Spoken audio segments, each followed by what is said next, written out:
Hello, everybody, and welcome back to Arta Interprets.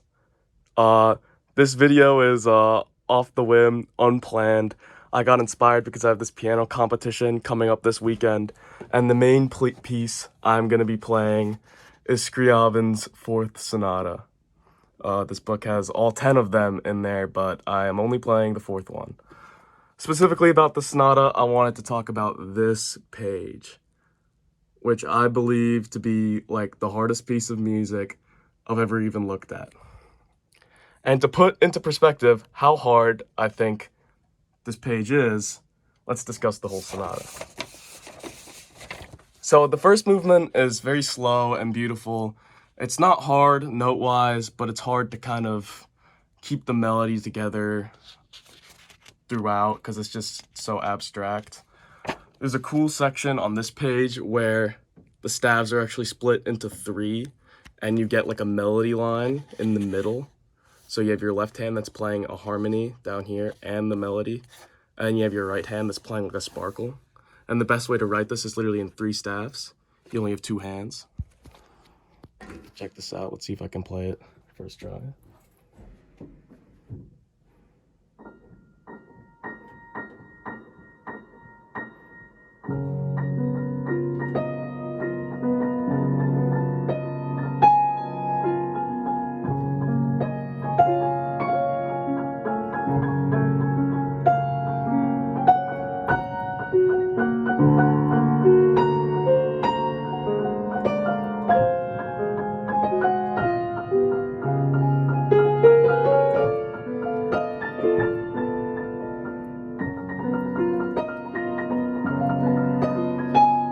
You get the idea. It then splits up into like this like back and forth like triplet thing, and this looks harder on paper, but to be honest, this section is easier because it actually lines up. Like these three notes go that, then that, then that, whereas this one, it's a section of four and a section of three that you need to kind of piece together, so that makes that a little tricky.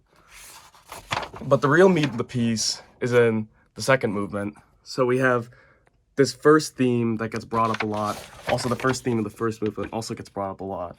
Something I find really cool in this piece is that recurring themes keep coming up. Like he'll just bring something back, but it sounds like slightly different. There's no repeats, nothing's exactly the same, but it'll be like the same motif played in a different way.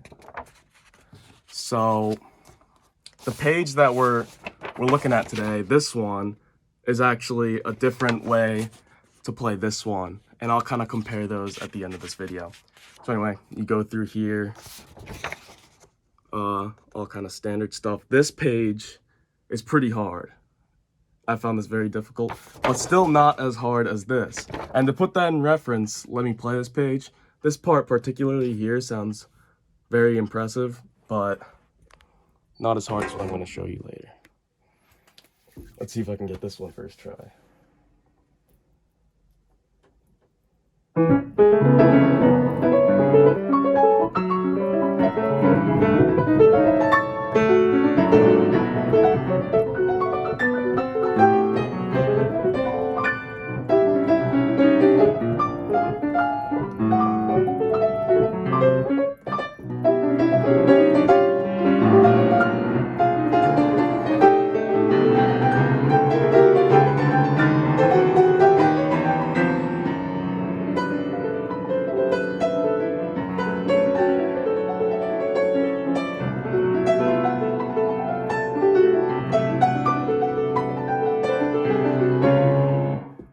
That wasn't too bad, but this section here is particularly hard because you're building up to it with this whole lead up with like a lot of notes, so it's easy to get very loud.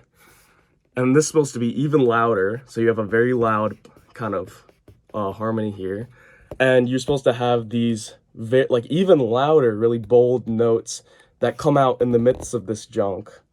And also on top of that, this junk is played in both hands. These brackets mean played in separate hands, so this one is played with the left and then switches back to the right, and this one can be either, and you kind of have to make a fingering for this and still bring out these notes. So see if as I play this slowly, I kind of switch hands for that harmony.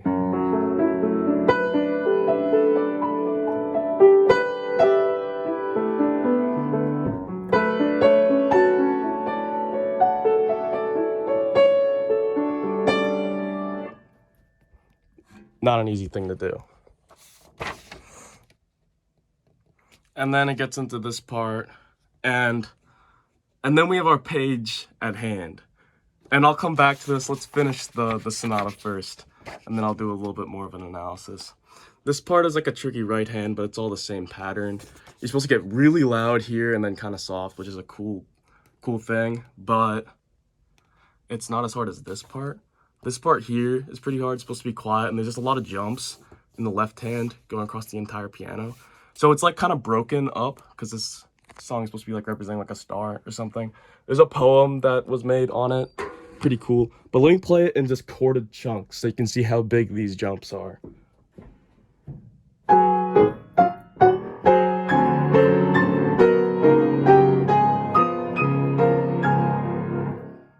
Huge jumps, both hands, back and forth, but that's not even the part. It actually goes like this.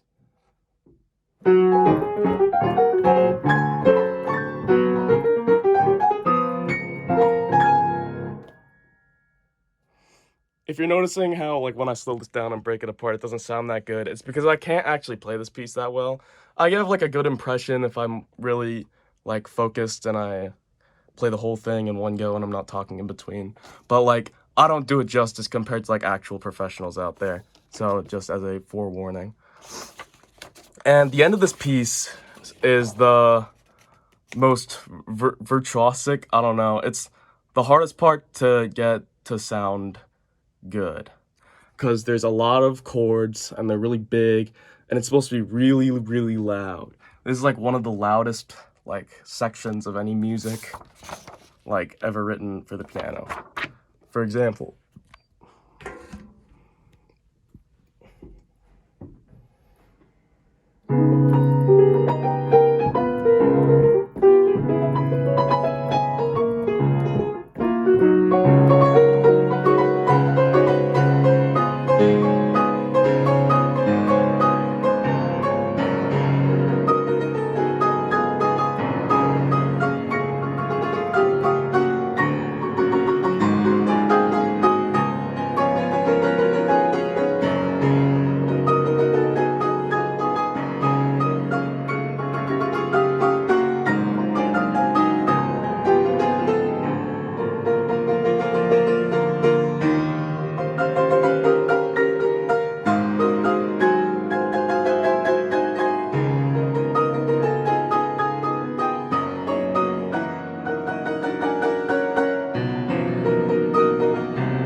and then like it finishes. But it's really hard not to sound bangy, really hard not to hurt yourself, because if you tense up too much, then it just hurts your like muscles.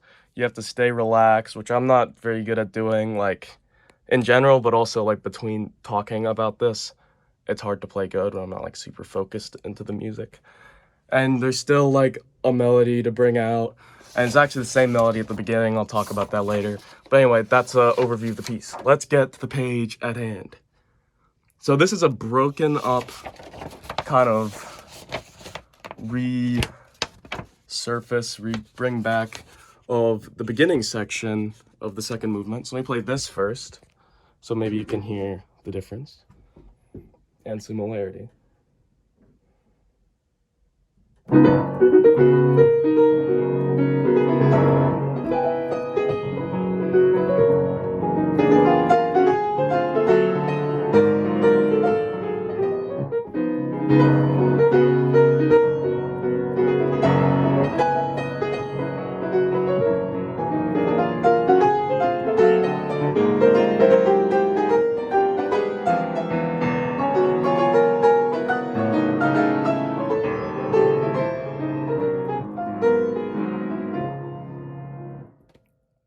Now, let me play this other piece. The other section. I flipped the page.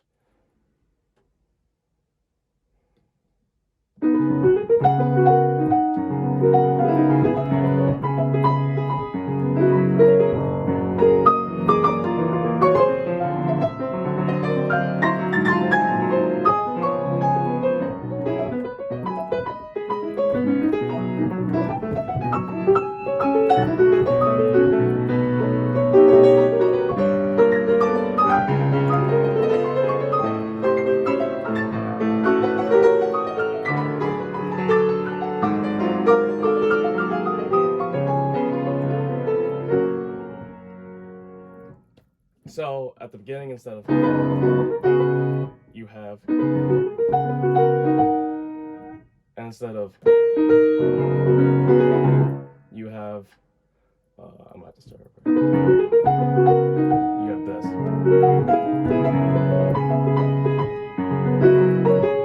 And instead of like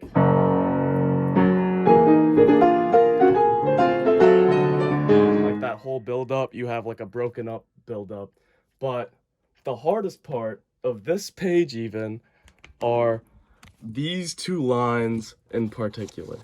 And I just started to piece this together after years of learning this piece. Like, this is not a month adventure. This is like actual years of playing and learning this. So you have like the melody, the ba-da, ba-da, ba-da, ba-da, ba, and then there's this mess that I've never been able to make sense of, where your left hand, also on top of that, okay, so this entire page is written on two staffs, but a lot of the parts you have to switch hands to play it. So like this left hand part, you have to play the top part of this harmony with the right hand because of that bracket. Otherwise, it's just kind of like impossible. This happens a lot. There's another one there.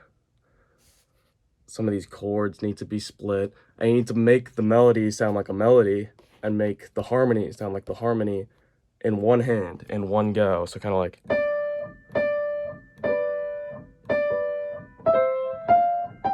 like really put the weight into the top note while not putting it into the bottom note. So anyway, you have that melody, and in this jumble, it happens again. So let me play this really slowly and see if you can catch that, if I can do it good enough. So you have like already a chord where the bottom note is not loud and the top note has to be loud. And you have a left hand that goes with that.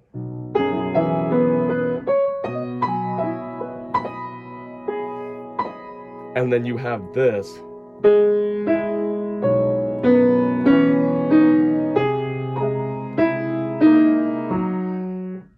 So it kind of happens twice. You have, and then split between both of the hands, you have, with a bunch of extra jingle in between. This is a hard task.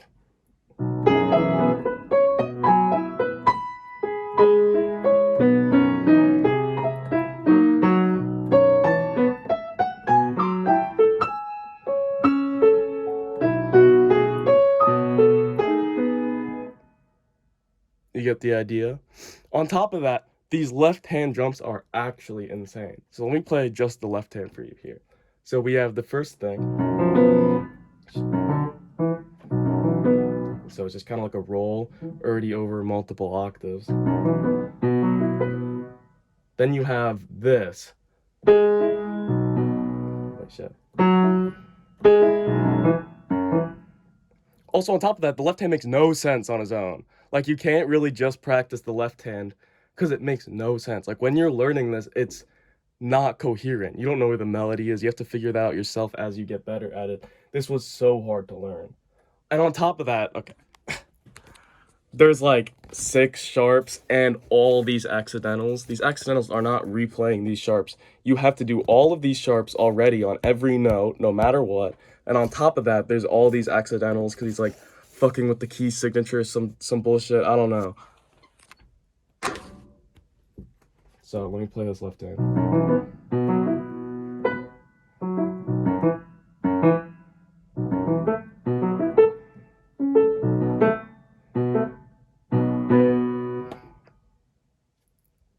Specifically, this part is like actually impossible. Then you go.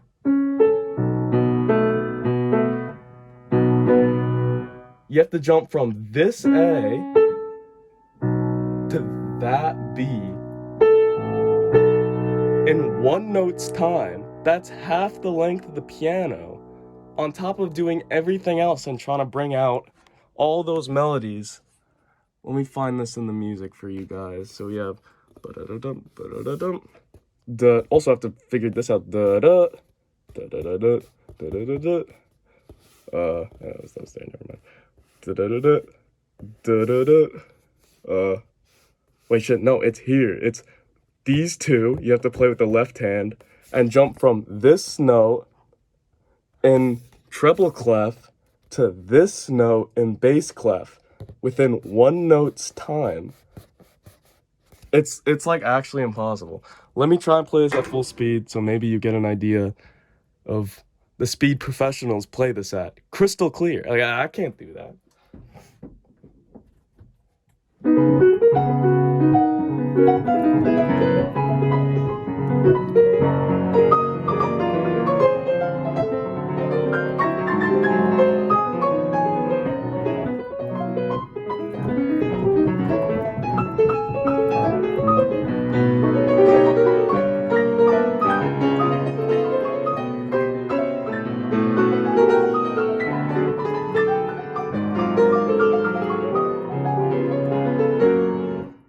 That was messy because I don't play it that fast, but like that's how fast some people play it, and it's like actually clear. Like it's insane. I think of myself as pretty good at piano. I've played piano for like 13 years now, but like I pale in comparison to professionals. I don't know if it's like this with any other hobby or sport that like people who are like in college and have done it their whole lives like think they're pretty good or whatever, but like compared to like actual professionals, you just suck. I assume it would be like that for most things. The skill ceiling is just insanely high for basically anything in life. Well, that's about it. That's the Sonata. I perform Saturday. I play it, and another piece, a little etude. It's only like a minute long.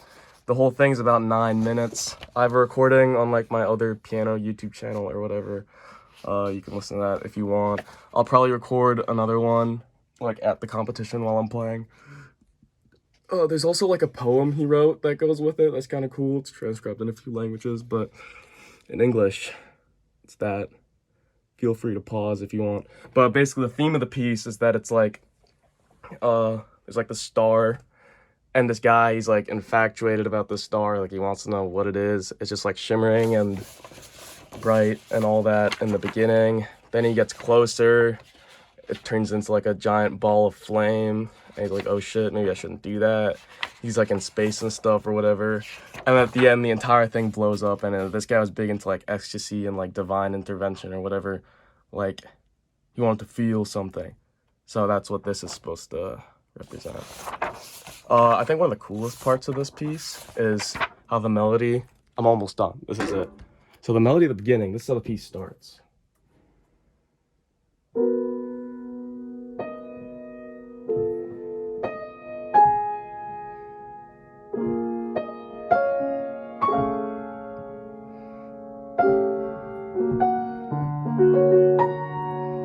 So we have like that.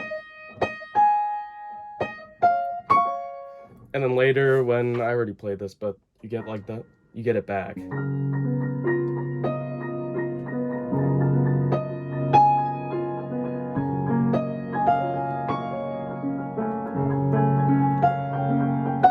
you get it again when it like split. You get the idea.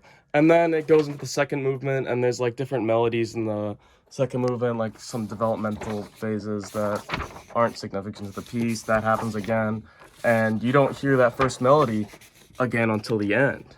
Now the end, if I play it slower so you can actually hear it clearly, we have like powerful left hand, bunch of chords, but the melody is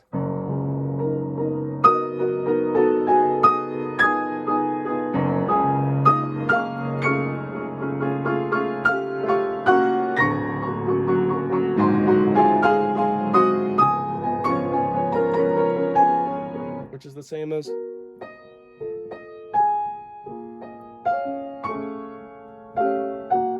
it's the same thing.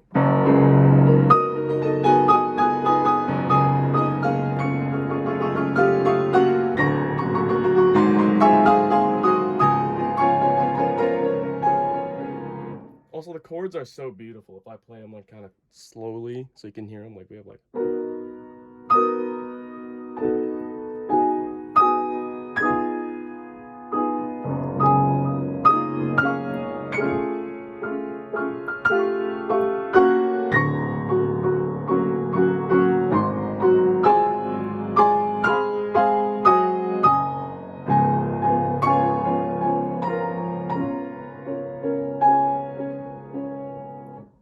really beautiful stuff if you slow it down.